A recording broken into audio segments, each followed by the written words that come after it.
Hey guys, welcome to This and That. In this video I'm going to talk a little bit about POR 15, the benefits and the do's and don'ts. It's just going to be a quick film and I'm going to show you what I've done today with it on my frame. It is a three-step process. You got to degrease it, metal prep, and the base coat. So this is the first step. I like using this purple Zep. It works pretty well compared to the POR degreaser that comes with. I didn't get a lot of use out of it. I kind of went through the whole thing and it didn't really cut through that much crud. You need to make sure everything is degreased very well, no oil or crud or anything, because your paint's not going to bond to the metal if it has anything on it. So just get yourself some of this, put it in a spray bottle, coat it, soak it, let it sit, maybe use a green Scotch-Brite pad to get all the crap off, and then you can power wash it off or rinse it off, whatever you want to do. But this is a really good product, and it's a necessary step especially when you're working with old frames, old vehicles, anything that's going to have a lot of grease or buildup. I know this truck specifically, the last project I was working on had a lot of grease. It was a work truck, and especially the diff was just coated in layers of grease, and that purple degreaser works real well.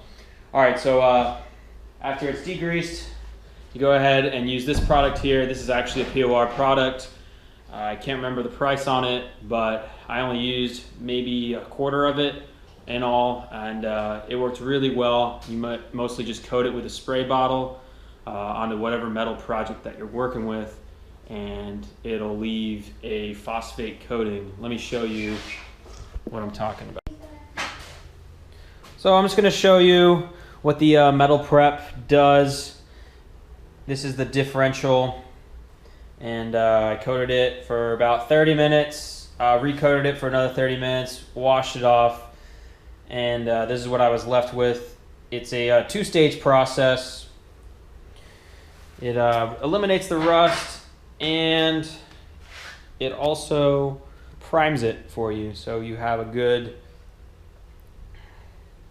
primer to grip onto. The paint will just bond to it real easy. And as you see, this is already just dried from the day, and it's really on there. It's not coming off. Something to note about this product: when you're done coating it and it's done setting, you are supposed to rinse it off with water, which may seem a little weird when you're trying to get rid of rust, but it is the right way to do it. So use a power washer, get all this crap off, because if it sets in and stays on there under your paint, I'm pretty sure it can cause bubbles or havoc to whatever's underneath, because it'll just keep eating away. It's a chemical reaction. You don't want that stuff under your paint. Let's get to the good stuff.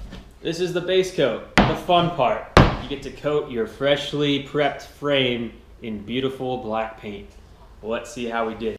As you can see, this frame is essentially almost done. I need to go back over it in smaller spots that I missed, but I got the majority of it covered. This is all one coat, and it came out pretty well.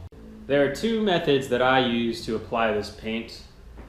One was a foam brush, and the other one was a paintbrush. I prefer the paintbrush because the foam brush comes apart after a while, and it becomes very annoying because you'll be in the middle of painting and this will come right off the stick and it'll be full of a bunch of paint, a bunch of material lost.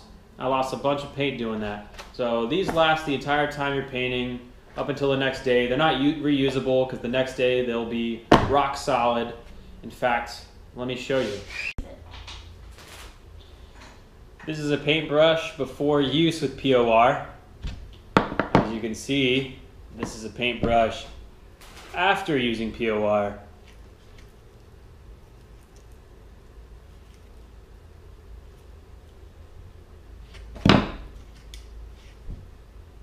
There's something about me being weak.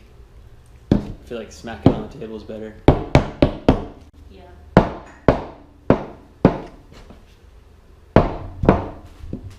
I have all these beers. I started with one. Just a heads up, if you get this stuff on you, it does not come off very easily with soap. It takes weeks.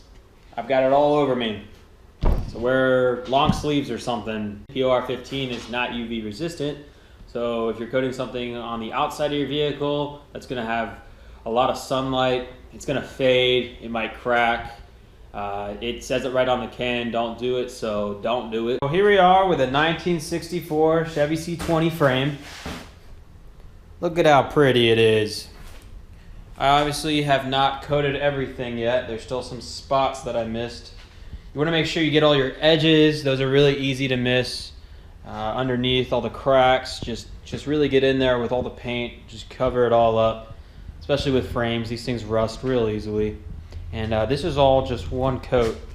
So the can says use 2 coats. I just used 1 medium wet coat and it worked pretty well. I'll probably go over some spots if it's too thin. Okay, well that's it for this video on this and that. I have a couple more videos coming out with POR. I have a video that's going to cover actually painting and the application of it. So I'll have some footage of me prepping some metal and painting it. So that'll be cool. So stay tuned for that. And then I'm also going to come out with another video doing a strength test versus spray paint. So you'll get to see how well this stuff holds up under stress. So thank you for watching. Subscribe. This is one of my first videos, so you're going to be seeing more of me on YouTube. And hopefully I can show you guys some cool shit.